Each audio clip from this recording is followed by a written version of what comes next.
Most of us here in the Northwest have been lucky enough to see an orca, but you've probably never seen them like this. Drone images giving scientists a look into their lives like never before. King 5's aviation specialist Glenn Farley shares those images and why they're so helpful.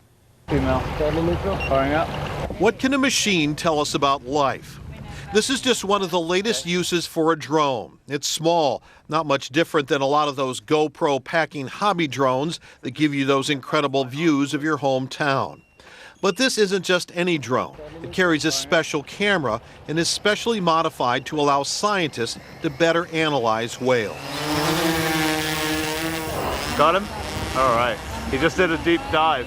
Nice. Marine biologist John Durbin is flying the drone from a small research boat. Under the blanket to better see the live feed, scientist Holly Fernbach. It's either 94 or 25 that's about to come up. It's in the middle of the frame.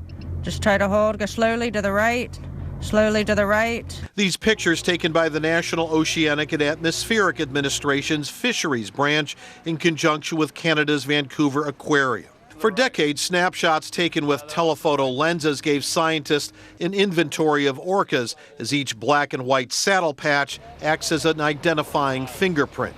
But that didn't tell us much about the health of the whales. These images tell us a lot more.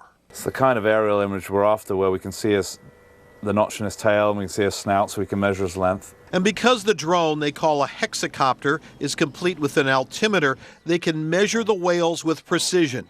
And by taking pictures over the years, can tell if the whales are growing or starving. This is the smallest calf we've ever photographed from the air. And those shots of mothers and their new calves have given scientists more insight into how these families of whales act, well, like families. 2 of the members of this family group actually came over towards the mother and brought a salmon to her. They dropped it and she picked it up. And that's the problem. The southern resident orcas depend on Chinook salmon that are in short supply.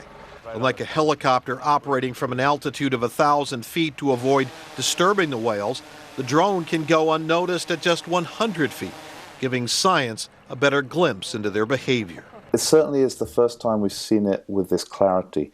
In Seattle, Glenn Farley, King 5 News.